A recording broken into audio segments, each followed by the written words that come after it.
Thank you. Thank you.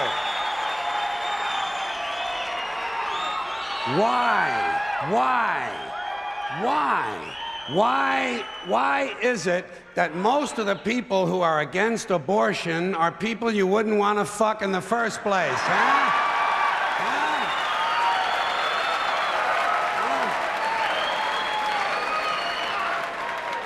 Boy, these conservatives are really something, aren't they? They're all in favor of the unborn. They will do anything for the unborn. But once you're born, you're on your own. Pro-life conservatives are obsessed with the fetus from conception to 9 months. After that, they don't want to know about you. They don't want to hear from you. No, nothing. No neonatal care, no daycare, no Head Start, no school lunch, no food stamps, no welfare, no nothing. If you're pre-born, you're fine. If you're preschool, you're fucked. You're fucked.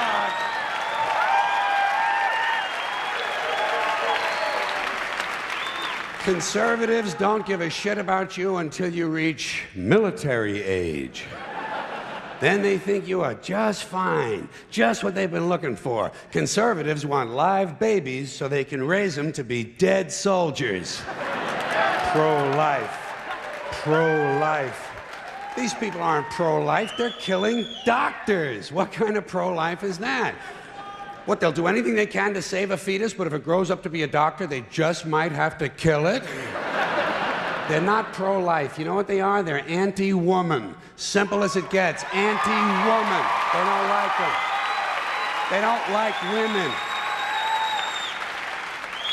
They believe a woman's primary role is to function as a broodmare for the state.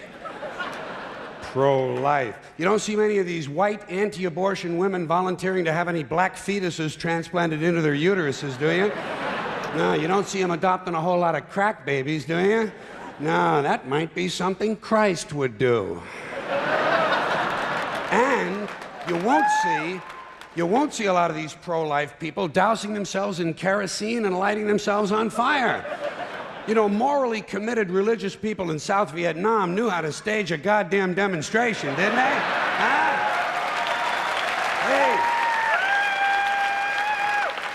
They knew how to put on a fucking protest. Light yourself on fire! Come on, you moral crusaders, let's see a little smoke to match that fire in your belly. Here's another question I have. How come when it's us, it's an abortion, and when it's a chicken, it's an omelet?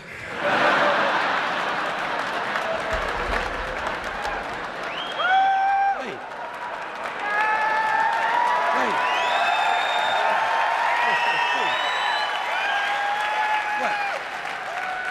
What? Are we so much better than chickens all of a sudden? When did this happen, that we passed chickens in goodness? Name 6 ways we're better than chickens. See, nobody can do it. You know why? Because chickens are decent people. You don't see chickens hanging around in drug gangs, do you? You don't see a chicken strapping some guy to a chair and hooking up his nuts to a car battery, do you? When's the last chicken you heard about came home from work and beat the shit out of his hen, huh? Doesn't happen. Because chickens are decent people.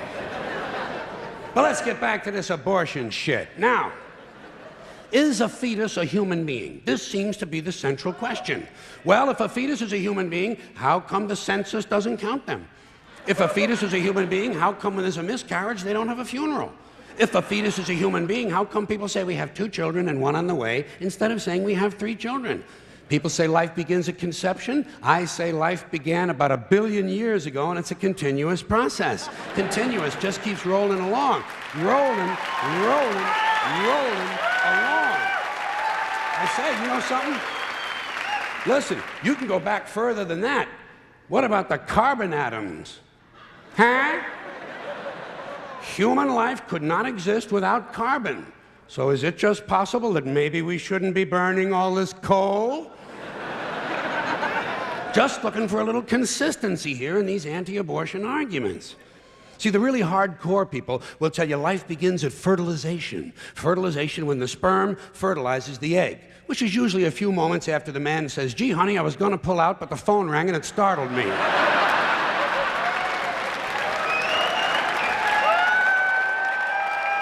fertilization. But even after the egg is fertilized, it's still 6 or 7 days before it reaches the uterus and pregnancy begins. And not every egg makes it that far. 80% of a woman's fertilized eggs are rinsed and flushed out of her body once a month during those delightful few days she has. They wind up on sanitary napkins, and yet they are fertilized eggs. So basically what these anti-abortion people are telling us is that any woman who's had more than one period is a serial killer. Consistency. Consistency. Hey, if they really want to get serious, what about all the sperm that are wasted when the state executes a condemned man and one of these pro-life guys who's watching comes in his pants, huh? Here's a guy standing over there with his jockey shorts full of little Vinnies and Debbies, and nobody's saying a word to that guy. Not every ejaculation deserves a name. Now, speaking of consistency, Catholics, which I was until I reached the age of reason,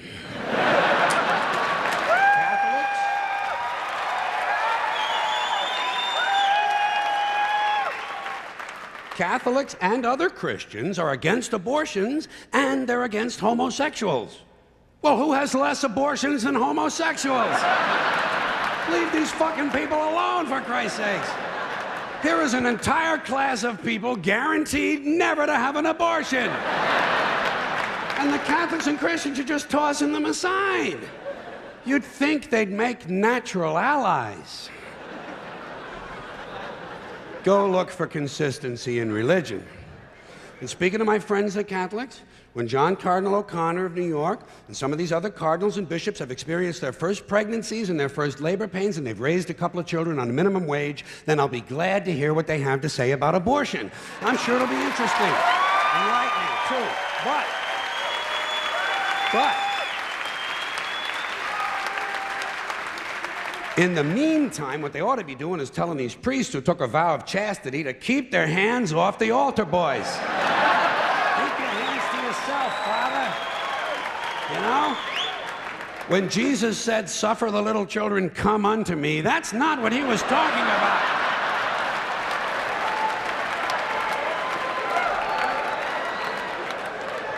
So you know what I tell these anti-abortion people? I say, hey, if you think a fetus is more important than a woman, try getting a fetus to wash the shit stains out of your underwear.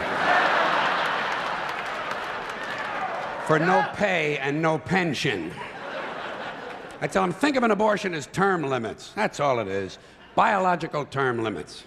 But you know, the longer you listen to this abortion debate, the more you hear this phrase, sanctity of life. You've heard that, sanctity of life. You believe in it? Personally, I think it's a bunch of shit. Well, I mean, life is sacred? Who said so? God? Hey, if you read history, you realize that God is one of the leading causes of death. Has been for thousands of years. Hindus, Muslims, Jews, Christians, all taking turns killing each other because God told them it was a good idea. The sword of God, the blood of the Lamb, vengeance is mine. Millions of dead motherfuckers. Millions of dead motherfuckers, all because they gave the wrong answer to the God question. You believe in God? No. Dead. You believe in God? Yes. You believe in my God? No. Dead. My God has a bigger dick than your God.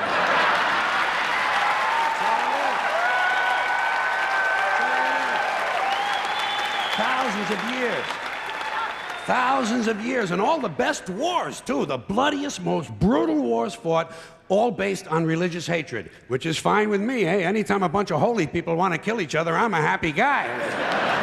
But don't be giving me all this shit about the sanctity of life. I mean, even if there were such a thing, I don't think it's something you can blame on God. Now, you know where the sanctity of life came from? We made it up. You know why? 'Cause we're alive. Self-interest. Living people have a strong interest in promoting the idea that somehow life is sacred. You don't see Abbott and Costello running around talking about this shit, do you? We're not hearing a whole lot from Mussolini on the subject. What's the latest from JFK? Not a goddamn thing. Because JFK, Mussolini, and Abbott and Costello are fucking dead. They're fucking dead. And dead people give less than a shit about the sanctity of life. Only living people care about it, so the whole thing grows out of a completely biased point of view. It's a self-serving, man-made bullshit story. It's one of these things we tell ourselves so we'll feel noble. Life is sacred. Makes you feel noble. But let me ask you this. If everything that ever lived is dead, and everything alive is gonna die, where does the sacred part come in? I'm having trouble with that. Because, I mean, even with this stuff we preach about the sanctity of life, we don't practice it. We don't practice it. Look at what we kill. Mosquitoes and flies, because they're pests. Lions and tigers, because it's fun. Chickens and pigs, because we're hungry. Pheasants and quails, because it's fun. And we're hungry. And people, we kill people, because they're pests. And it's fun.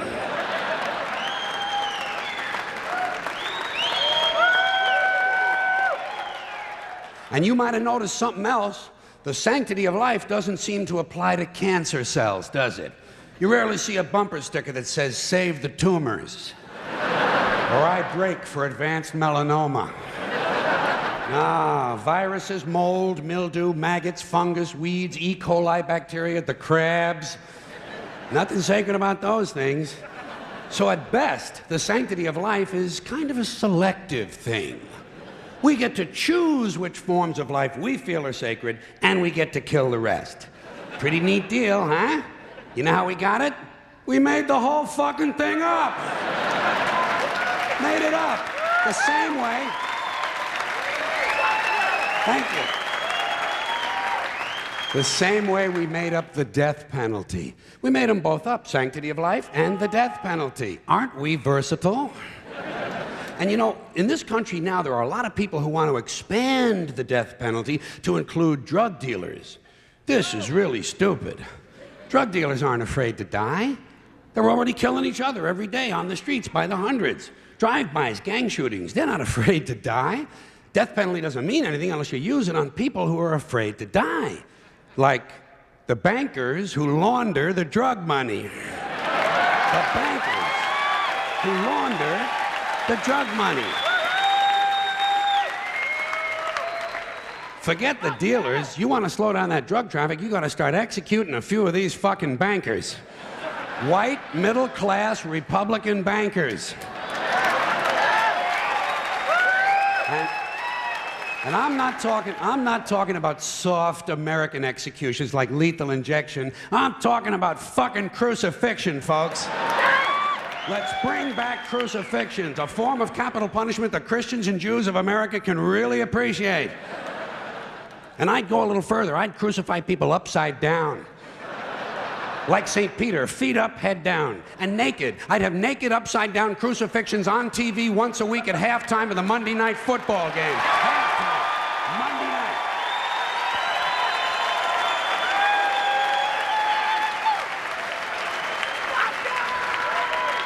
The Monday night crucifixions. You'd have people tuning in, don't even care about football. Wouldn't you like to hear Dan Deerdorf explain why the nails have to go in at a certain angle? And I'll guarantee you one thing, you start executing, you start nailing one white banker per week to a big wooden cross on national TV, you're gonna see that drug traffic begin to slow down pretty fucking quick. Pretty fucking quick. You won't even be able to buy drugs in schools and prisons anymore. Now, I don't care about capital punishment one way or another, because I know it doesn't do anything. It doesn't do anything except maybe satisfy a kind of biblical need for revenge. You know, if you read the Bible, you see that it's full of retribution and revenge. So really, capital punishment is kind of a religious ritual. It's a purification rite. It's a modern sacrament. And as long as that's true, I say, let's liven it up a little. I honestly believe if you make the death penalty a little more entertaining and learn to market it correctly, you just might be able to raise enough money to balance the stupid fucking budget. Balance the stupid fucking budget. And don't forget, the polls show the American people want capital punishment and they want a balanced budget. And I think even in a fake democracy, people ought to get what they want once in a while, just to feed this illusion that they're really in charge. Let's use capital punishment the same way we use sports and television in this country to distract people and take their minds off how bad they're being fucked by the upper 1%. Now, unfortunately, Monday Night Football doesn't last long enough. What we really need is year-round capital punishment on TV every night with sponsors. Gotta have sponsors. I'm sure as long as we're killing people, Marlboro Cigarettes and Dow Chemical will be proud to participate. Proud to participate.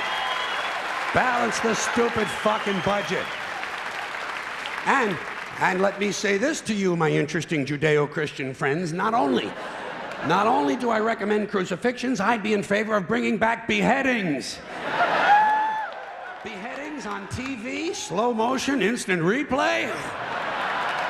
And maybe you could let the heads roll down a little hill and fall into one of 5 numbered holes.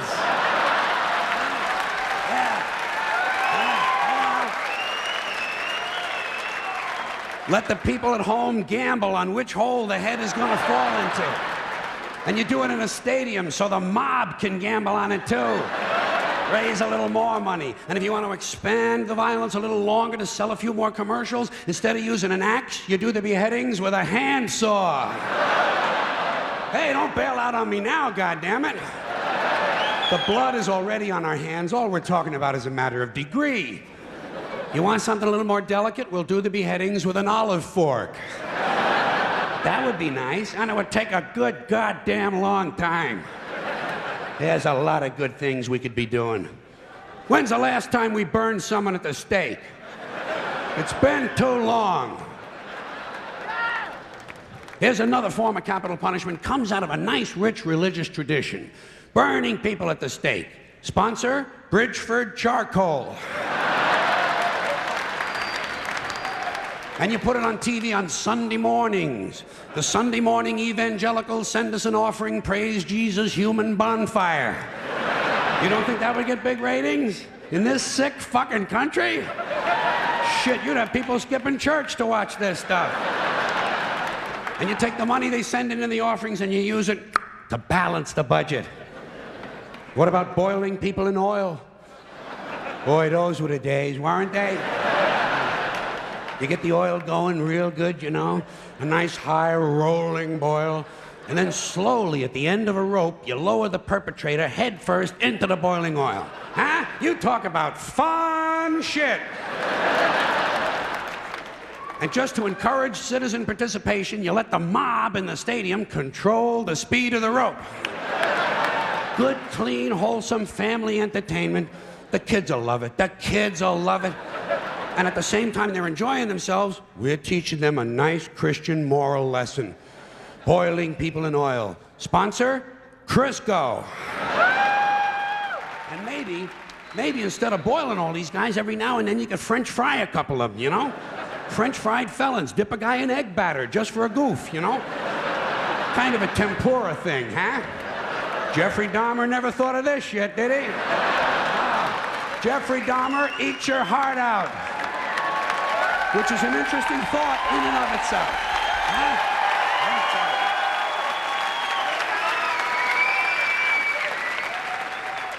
All right, enough nostalgia. What about some modern forms of capital punishment? How about we throw a guy off the World Trade Center and whoever he lands on wins the Publishers Clearinghouse? Okay, something a little more sophisticated. You dip a guy in brown gravy and lock him in a small room with a Wolverine who's high on angel dust. There's one guy's not going to be fucking with too many kids at the bus stop for a while, huh? Here's something really nice you could do. You shoot a guy out of a high-speed catapult right into a brick wall. Trouble is, it would be over too quick. No good for TV, you know? You'd have to do a whole bunch of guys right in a row. Rapid fire capital punishment. 15 catapults. While you're shooting off one, you're loading up the others. Of course, every now and then you would have to stop to clean off the wall. Cleanliness, right next to godliness. All right, high tech. I sense some of yous are waiting for high tech. I got it. You take a small tactical nuclear weapon and stick it up a guy's ass. A thermonuclear suppository. Preparation H-bomb. You talk about fallout, huh? Whoa. Or you take the bomb and you stick it just inside that little hole on the end of a guy's dick, you know? Yeah, a bomb in a dick. When it goes off, the guy wouldn't know whether he was coming or going. Get out of here. I got you. Hey. Listen. Hey. I got a lot of good ideas. Balance the stupid fucking budget. Here's another idea. I'm going to save you a whole lot of money on prisons, but at the same time, we are still going to remove from society many of our more annoying citizens. 4 groups are going away permanently. First group, violent criminals. Here's what you do with these Emmy Award winners. You take the entire state of Kansas. You move everybody out. You give them a couple of $100 for their inconvenience, you know. Gotta be fair. And then you move them out, you put a big 10-story electric fence around Kansas, and Kansas becomes a permanent prison farm for violent criminals. No parole, no police, no supplies. The only thing you give them is lethal weapons and live ammunition so they can communicate in a meaningful way. Then you put the whole thing on cable TV. The Violence Network, VNN. And for a corporate sponsor, you get one of those companies that loves to smear its logo feces all over the landscape. Budweiser will jump at this shit in half a minute. All right, next group, sex criminals. Completely incurable, you gotta lock them up. You could outlaw religion, and most of these sex crimes would disappear in a couple of generations. But we don't have time for rational solutions. Much easier to fence off another rectangular state. Rectangular states are cheaper to fence, saves the taxpayers money, you know? This time, Wyoming. But only for true sex offenders. We're not going to bother consenting adults who like to dress up in leather Boy Scout uniforms and smash each other in the head with ball-peen hammers while they take turns blowing their cat. There's certainly nothing wrong with that. It's a victimless hobby. And think of how good the cat must feel. No, we're only going to lock up rapists and molesters. Those hopeless romantics who are so full of love they can't help getting a little of it on you. Usually on your leg. You take all these heavy-breathing fun seekers and you stick them in Wyoming. And you let them suck, fuck, and fondle. You let them blow, chew, sniff, lick, whip, gobble, and cornhole each other until their testicles are whistling, "Oh, come all ye faithful."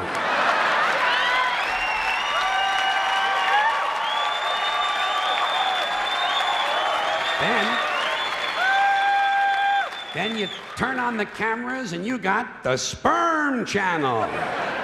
And don't forget our corporate sponsor. We're going to let Budweiser put little logo patches on the rapist pants right here.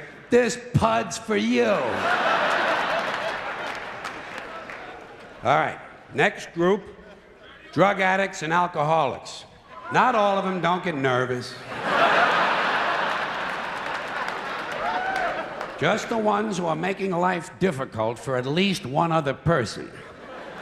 And we're not going to bother first offenders. People deserve a chance to clean up.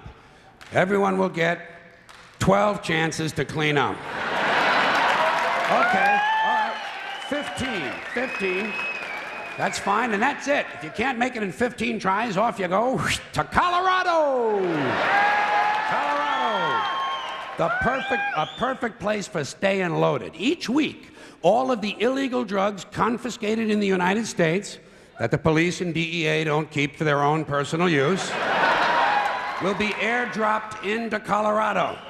And we're going to turn the Coors Brewery over to the beer-drinking assholes, and everyone can stay wasted, wired, stoned, bombed, hammered, smashed, and shit-faced round the clock on another new cable channel, Shit-Face Central. This is the real Rocky Mountain High.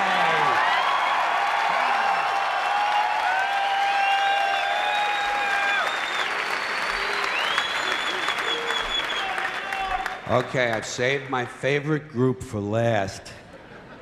The maniacs and crazy people. Yeah. The ones who live out where the buses don't run. And I distinguish between maniacs and crazy people. A maniac will beat 9 people to death with a steel dildo. A crazy person will beat 9 people to death with a steel dildo, but he'll be wearing a Bugs Bunny suit at the time. So you can't put them all away. You know, you got to keep some of them around just for the entertainment. Like a guy who tells you the King of Sweden is using his penis as a radio transmitter to send anti-Semitic lesbian meatloaf recipes to Soupy Sales and Marvin Hamlish. A guy like that, you want to give him his own radio show. No, the Maniac Farm will be reserved strictly for hopeless cases, like a guy who gets a big tattoo on his chest of Liza Minnelli taking a shit. You know? And he tells you if he wiggles a certain way, it looks like she's wiping her ass, you know? A guy like that, you want to get him into custody as quickly as possible. Now, for the Maniac Farm, I think there's no question we got to go with Utah. Utah, easy to fence, right next to Wyoming and Colorado is right next to Kansas, and that means all 4 groups of our most amusing citizens are now in one place, except for the big fences. And I think I have another one of my really good ideas for cable TV. Gates. Small sliding gates in the fences. Think of what you've got here. Think of what you've got. Predators, degenerates, crackheads, and fruitcakes. 900 miles of fence separating them. Every 50 miles, you put a small sliding gate. But the gates are only 10 inches wide, and they're only open once a month for 7 seconds. And you know something? Fuck cable. This shit has got to be on pay-per-view. That's gotta be. Because if those gates are only open 7 seconds a month, you are going to have some mighty interesting people pushing and shoving to be first online. Deeply disturbed, armed, cranky lunatics on drugs. You know the ones. A lot of tattoos, a lot of teeth broken off at the gum line. The true face of America. And every time you open the gates, a few of the more aggressive ones are going to get through. The creme de la creme. The alphas. They're going to get through, they're going to find each other, and they're going to crossbreed. And pretty soon you have a melting pot. Child killers, corpse fuckers, drug zombies, and full-blown wackaloons. Wandering the landscape in search of truth and fun. Just like now. Everyone will have guns, everyone will have drugs, and no one will be in charge. Just like now. But at least we'll have a balanced budget. Thank you.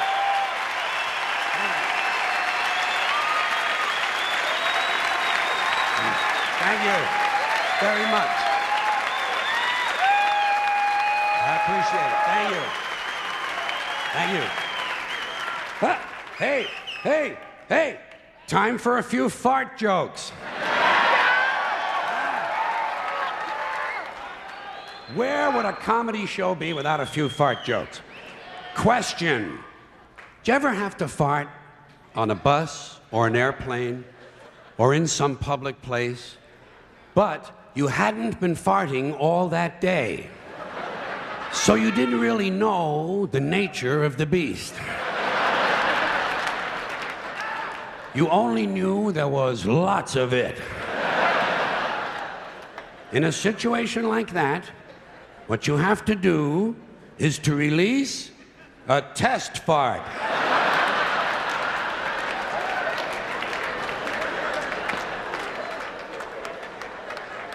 You have to arrange to release quietly and in a carefully controlled manner about 10 to 15% of the total fart. in order to determine if those around you can handle it. Or if in fact you may be about to precipitate a public health emergency. When releasing a test fart, it is often good to engage in an act of subterfuge, such as reaching for a magazine. Say, is that Golf Digest?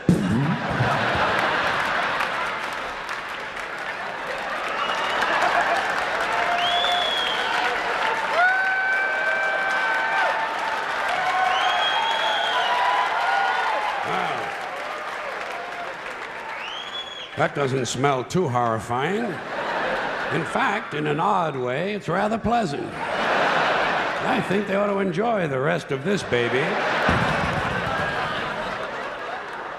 And it turns out to be one of those farts that would strip the varnish off a footlocker. A fart that could end a marriage.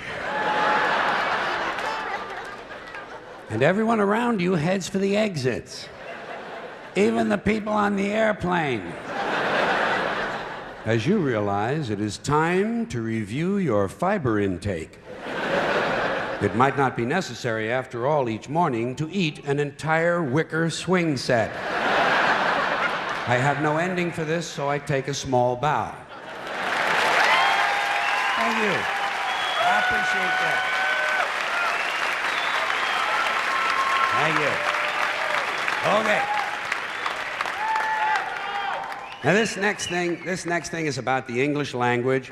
It's about little expressions we use. We all say them, the little sayings and expressions that we use all the time, most of us, and we never really seem to examine these expressions very carefully at all. We just sort of say these things as if they really made sense. Like, legally drunk. Well, if it's legal, what's the fucking problem? Hey. Leave my friend alone, officer. He's legally drunk.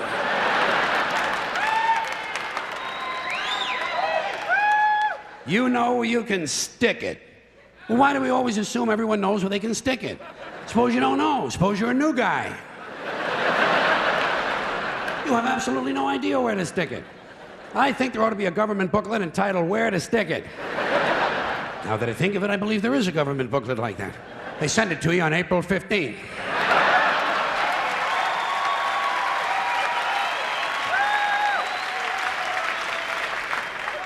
Undisputed heavyweight champion. Well, if it's undisputed, what's all the fighting about?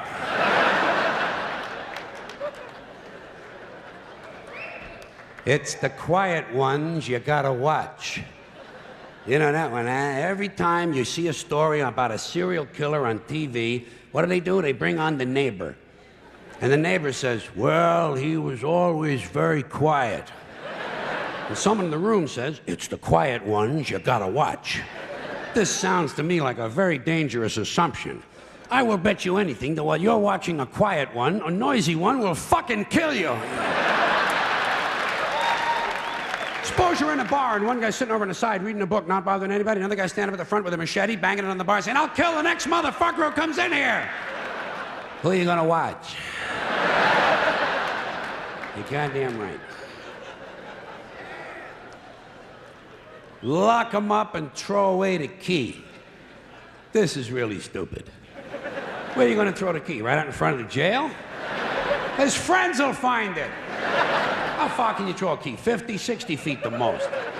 Even if you lay it flat on its side like that and you scale it, what do you get? An extra 10 feet, tops. This is a stupid idea, needs to be completely rethought. Down the tubes. Hear that one a lot. People say, the country is going down the tubes. What tubes? Have you seen any tubes?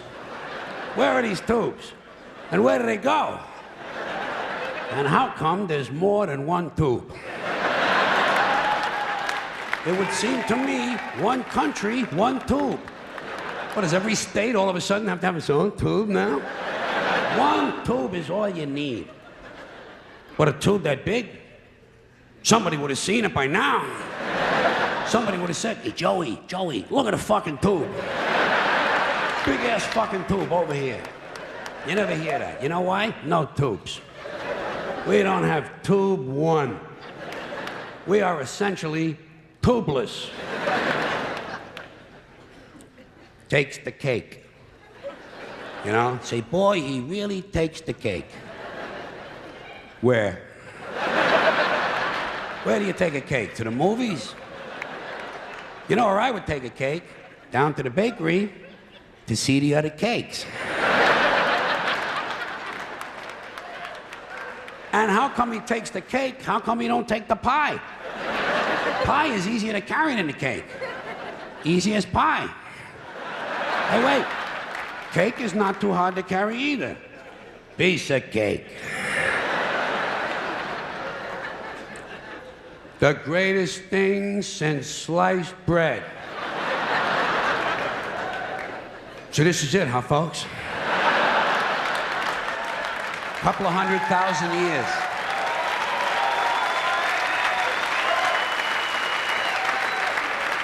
The fucking pyramids, for Christ's sakes.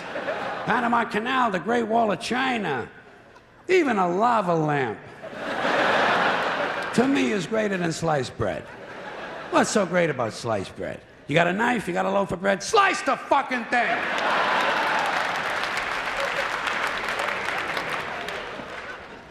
And get on with your life. Out walking the streets. You know, guy gets a parole. They say, now instead of being in prison, this guy is out walking the streets. How do we know? Maybe the guy's home banging the babysitter. Not everybody gets a parole is out walking the fucking streets. A lot of times they steal a car, you know. And we ought to be glad. Thank God he stole a car. At least he's not out walking the streets. Fine and dandy. That's an old-fashioned one, isn't it? Yeah. Say to a guy, how are you? He says, fine and dandy. Not me. I never say that. You know how come? Because I'm never both of those things at the same time. Sometimes I'm fine, not dandy. Close to dandy, approaching dandy, in the vicinity of dandyhood. Not quite fully dandy. Other times, I am indeed highly dandy.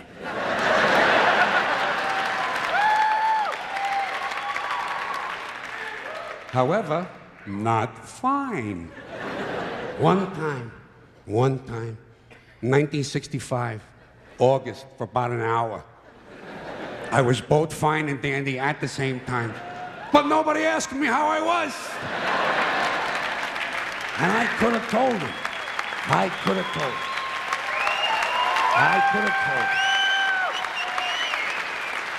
I could have said to the person, fine and dandy. I consider it a lost opportunity. Walking papers, you know? Guy gets fired. You say, geez, poor guy. Well, they give him his walking papers today. Did you ever get any walking papers? Seriously? Believe me, in my life, I got fired a lot of times. You can tell. Never got any walking papers. Never got a pink slip either. You know what I would get? A guy would come around to my desk and say, get the fuck out of here!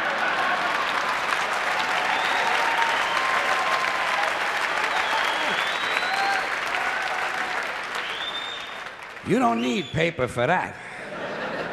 It's like the Riot Act. The Riot Act. They keep telling you they're going to read that to you.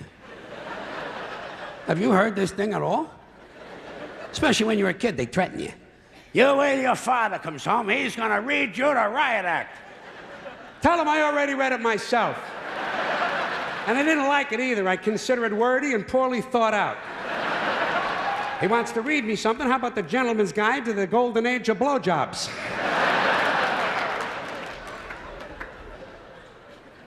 More than happy. I bet you say that sometimes, don't you? Once in a while, you say to somebody, oh, I'd be more than happy to do that.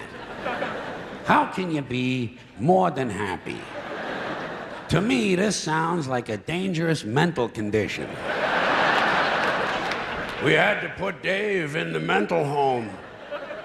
He was more than happy. One more of these. In your own words. People say that to you. You know when you hear that a lot in a classroom or in a courtroom, they'll say to you, tell us in your own words. Do you have your own words? Hey, I'm using the ones everybody else has been using.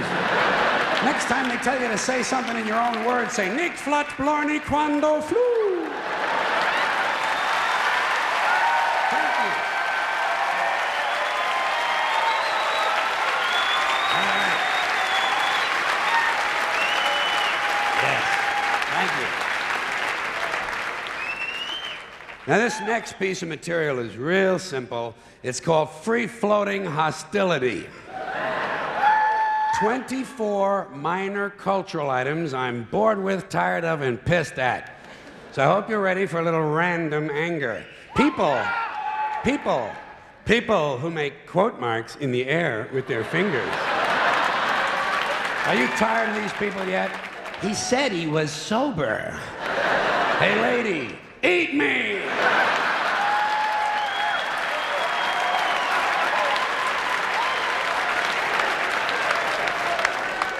Bada boom, bada bing. Next guy says to me, bada boom, bada bing is getting kicked right in the fucking nuts. Bada boom, motherfucker! You want to try bada bing?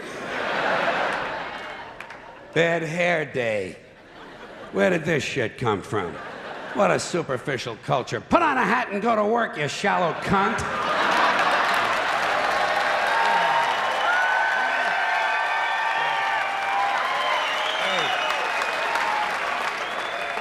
It's a good thing Lewis and Clark never had a bad hair day. Or Daniel Boone, huh? Custer? He had a really bad hair day. But he had it coming, that blonde, blue-eyed criminal fuck. And what about these guys who tell you, I heard that? I heard that. Oh, you did you? Well, isn't this exciting? What is this, a fucking hearing test? Did I wander into a Belltone commercial here? Of course you heard it, you fucking Nimrod. I'm standing right next to you. I'm gonna move down here. I'm gonna move a little farther away. Blow me! By any chance, did you hear that? Now, what about these people who tell you their needs aren't being met? You run into this stuff? This is support group shit, 12-steppers. My needs aren't being met. Know what I tell them? Drop some of your needs. Life is a zero-sum game. What else is troubling me?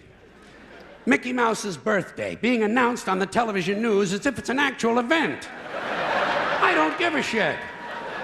If I cared about Mickey Mouse's birthday, I'd have memorized it years ago. And I'd send him a card. Dear Mickey, happy birthday, love George. I don't do that. Why? Don't give a shit. Fuck Mickey Mouse. Fuck him in the asshole with a big rubber dick.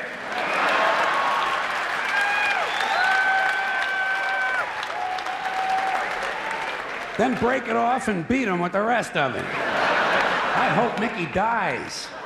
I do. I hope he goddamn dies. I hope he gets a hold of some tainted cheese and dies lonely and forgotten behind the baseboard of a soiled bathroom in a poor neighborhood with his hand in Goofy's pants. Mickey Mouse. No wonder no one in the world takes our country seriously. We waste valuable television time informing our citizens of the age of an imaginary rodent. Now let me ask you this.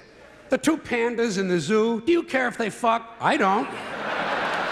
Why don't they stop telling me on the news the pandas didn't fuck again this year? I'm not concerned. I have no emotional stake in panda fucking, all right? If they want to, they will. If not, they'll watch The Price is Right. Probably the only reason they're not doing it on time is because some jackoff from the environmental movement has moved into the cage with them. Could you get a hard on if some guy in a green t-shirt with a stopwatch was taking your girlfriend's rectal temperature? Leave these creatures alone. And, okay, let me get a sip of water here. Hold on. All right. And as long as we're talking about the news, I don't want to hear anything more about sperm, egg donors, surrogate in vitro test tube, biological adoptive foster parents who want their baby back. Baby Jane, baby Ruth, baby this, baby that, baby it's cold outside. I don't give a shit. Leave me alone and keep it off my TV. Sick American shit. I'm also tired of hearing about innocent victims. This is an outmoded idea. There are no innocent victims. If you live on this planet, you're guilty, period. Fuck you, end of report. Next case. Next fucking case. Next case. Your birth certificate is proof of guilt. And what happened in this country that now suddenly everyone is walking around with their own personal bottle of water? When do we get so thirsty in America?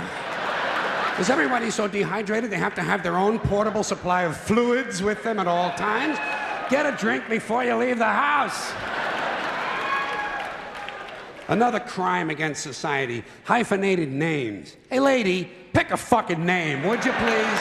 Pick a fucking name. Hi, I'm Emily Jerichow Fortescue. Hi, I'm George Jerk Me Off. Fuck you, too. You don't acquire personal dignity by adding a name to your name. Feminists think it's a radical act. It's not. Castrating a guy in a parking lot with a Coke bottle is a radical act. Hyphenating your name is pretentious bullshit. And what is going on with all these telephone calling plans? MCI, AT&T, is this shit really necessary? When did the phone bill become life's most critical document? In a country where you can buy cinnamon dental floss, cheese in a spray can, and edible women's panties, are people really breaking their balls to save 9 cents on a fucking phone call? You know,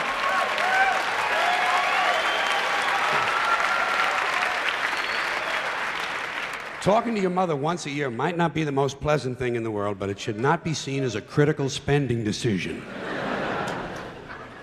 Something else I don't understand, motivation tapes, motivation books. What happened here? Suddenly everybody needs to be motivated? It's a fairly simple thing. Either you want to do something or you don't. What's the big mystery? Besides, if you're motivated enough to go to the store to buy a motivation book, aren't you motivated enough to do that? So you don't need the book. Put it back. Tell the clerk, fuck you, I'm motivated, I'm going home. I'm going home.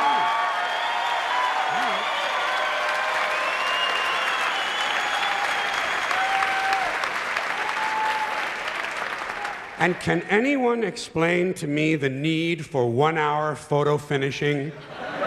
You just saw the fucking thing.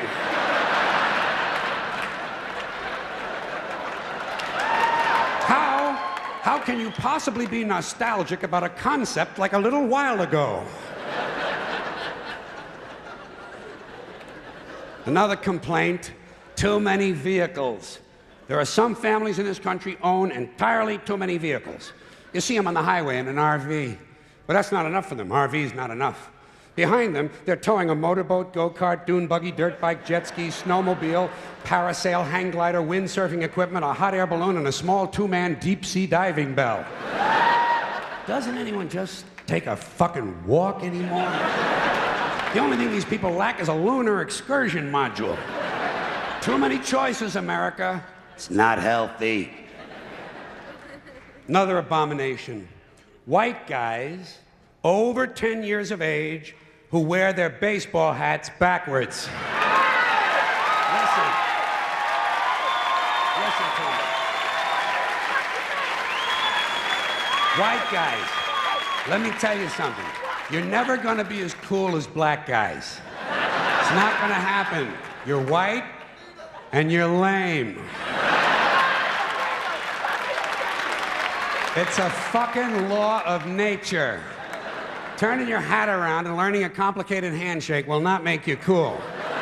And you black guys, since you started the whole thing, I'm going to let you stay with the hats a little bit longer, but I think really, once you qualify for Social Security, it's time to spin that motherfucker around to the front again.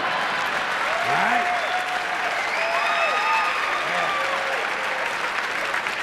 Another tip for the men. The earring, the thing with the earrings, it's over. It's been over for a long time. Doesn't mean anything anymore. It was supposed to piss off the squares. The squares are wearing them now. Doesn't mean anything. It's just fucking jewelry. Unless you have an earring with a live baby hanging from it, it's just jewelry. And I want you to know I'm in favor of self-mutilation and personal disfigurement. I've always said there's nothing like puncturing and perforating your skin in a dozen or so places in order to demonstrate your high self-esteem. When I see a young man decorating his scalp with a soldering iron, I say, there's a happy guy. Thinks highly of himself. And haven't we gone a little overboard with these colored ribbons for different causes? Every cause has its own colored ribbon now. Red for AIDS, blue for child abuse, pink for breast cancer, green for the rainforest, purple for urban violence. I got a brown one. You know what it means? Eat shit, motherfucker! Eat shit, motherfucker!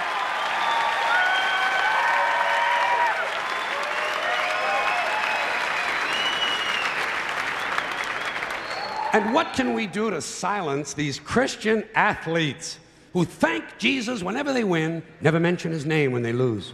Not a word. You never hear him say, Jesus made me drop the ball. The good Lord tripped me up behind the line of scrimmage.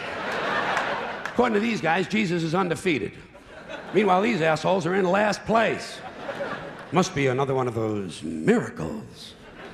And speaking of delusional people, what about a guy who hears a voice in his head tells him to kill his entire family, so he does it?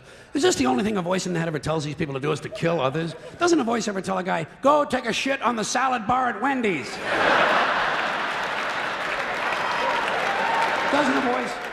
Doesn't a voice tell a guy to take out his dick on the merry-go-round once in a while? Well, some guys do take out their dicks on the merry-go-round, but usually it's their own idea.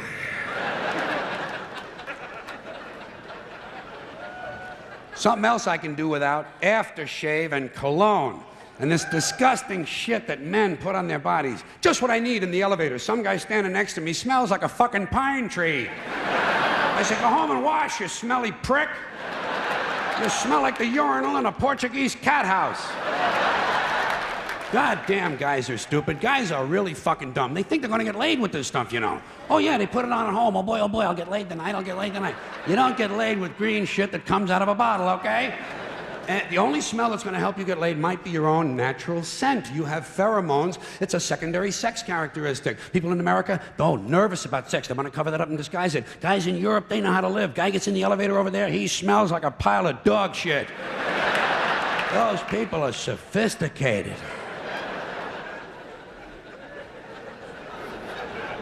Getting pretty tired of these guys walking around in cowboy hats and cowboy boots. You ever see these jack-offs? Can't we kill some of these motherfuckers walking around in a fucking cowboy hat? Grown man. It's not even Halloween, for Christ's sakes. I say, hey, Tex, grow up and get yourself a wardrobe consistent with the century you're living in. Why do certain men feel the need to dress up as mythic figures? You don't see anyone walking around in a pirate costume, do you? When's the last guy you ran into had on a Viking outfit?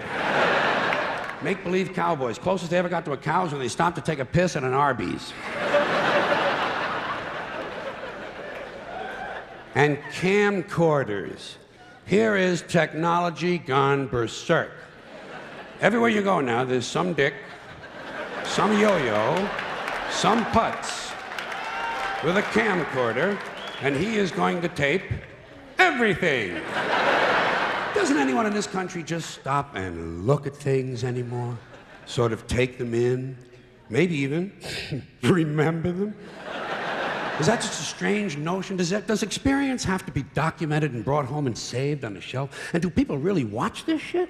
Are people's lives so bankrupt they sit at home looking at things they already did? And these guys are so intense, you know? It's always guys. They won't let women touch the cameras. It's a highly technical skill. Look through a hole, push on a button, big skill, and they all think they're Federico Fellini. Ever seen any of this shit? Low angles, zooms, and pans, and it's the same ugly 3 children in every goddamn shot.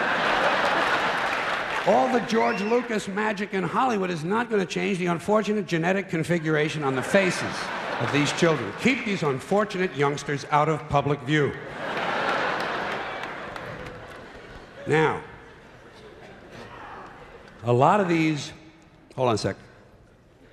A lot of these cultural crimes I've been complaining about can be blamed on the baby boomers.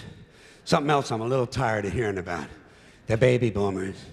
Whiny, narcissistic, self-indulgent people with a simple philosophy. Give me it, it's mine! Give me that, it's mine!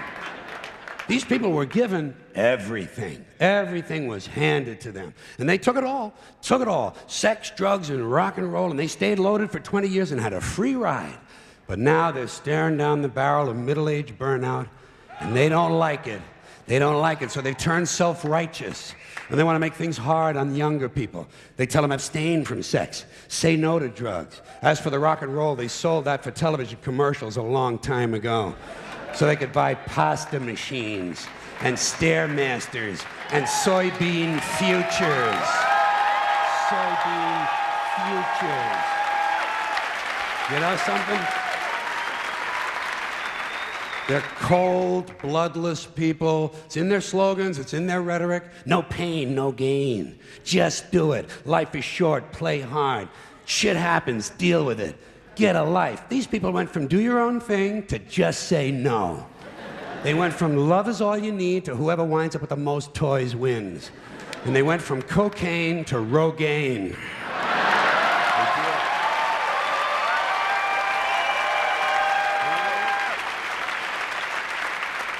And you know something? They're still counting grams, only now it's fat grams. And the worst of it is the rest of us have to watch these commercials on TV for Levi's loose-fitting jeans and fat-ass Docker pants.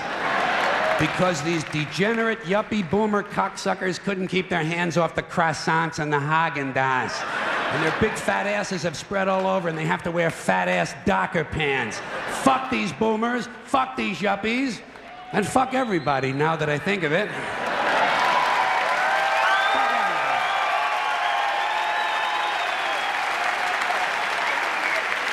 Well, sometimes in comedy you have to generalize. Now, there's one thing you might have noticed I don't complain about. Politicians. Everybody complains about politicians. Everybody says they suck. Yeah! Well, where do people think these politicians come from? They don't fall out of the sky. They don't pass through a membrane from another reality. They come from American parents and American families, American homes, American schools, American churches, American businesses, and American universities, and they're elected by American citizens. This is the best we can do, folks. This is what we have to offer. It's what our system produces. Garbage in, garbage out. If you have selfish, ignorant citizens, you're going to get selfish, ignorant leaders. And term limits ain't going to do you any good. You're just going to wind up with a brand new bunch of selfish, ignorant Americans. So maybe it's not the politicians who suck. Maybe something else sucks around here, like the public. Yeah, the public sucks. There's a nice campaign slogan for somebody. The public sucks, fuck hope. Fuck hope. Because if it's really just the fault of these politicians, then where are all the other bright people of conscience? Where are all the bright, honest, intelligent Americans ready to step in and save the nation and lead the way? We don't have people like that in this country. Everybody's at the mall, scratching his ass, picking his nose, taking his credit card out of his fanny pack and buying a pair of sneakers with lights in them. So I have solved this little political dilemma for myself in a very simple way. On election day, I stay home. I don't vote. Fuck them. Fuck them. I don't vote. Two reasons I don't vote. First of all, it's meaningless. This country was bought and sold and paid for a long time ago. The shit they shuffle around every 4 years doesn't mean a fucking thing. And secondly, I don't vote because I believe if you vote, you have no right to complain. People like to twist that around, I know. They say, well, if you don't vote, you have no right to complain. But where's the logic in that? If you vote and you elect dishonest, incompetent people and they get into office and screw everything up, well, you are responsible for what they have done. You caused the problem. You voted them in. You have no right to complain. I, on the other hand, who did not vote, who in fact, did not even leave the house on election day, am in no way responsible for what these people have done and have every right to complain as loud as I want about the mess you created that I had nothing to do with. So I know that a little later on this year, you're going to have another one of those really swell presidential elections that you like so much. You'll enjoy yourselves. It'll be a lot of fun. I'm sure as soon as the election is over, your country will improve immediately. As for me, I'll be home on that day doing essentially the same thing as you. The only difference is, when I get finished masturbating, I'm going to have a little something to show for it, folks. Thank you very much.